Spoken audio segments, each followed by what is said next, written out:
how to log in Snapchat. Hey everybody, welcome back to our channel. In this video I'm going to guide you through the steps on how you can log into Snapchat, so make sure to stick with me till the end.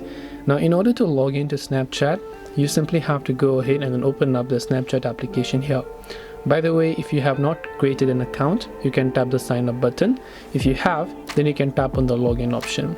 Now all you have to do is to simply make sure to go ahead and then enter the username of your Snapchat account over here. Then once you enter the username, you have to simply enter your password, then tap on the login option to log into your account.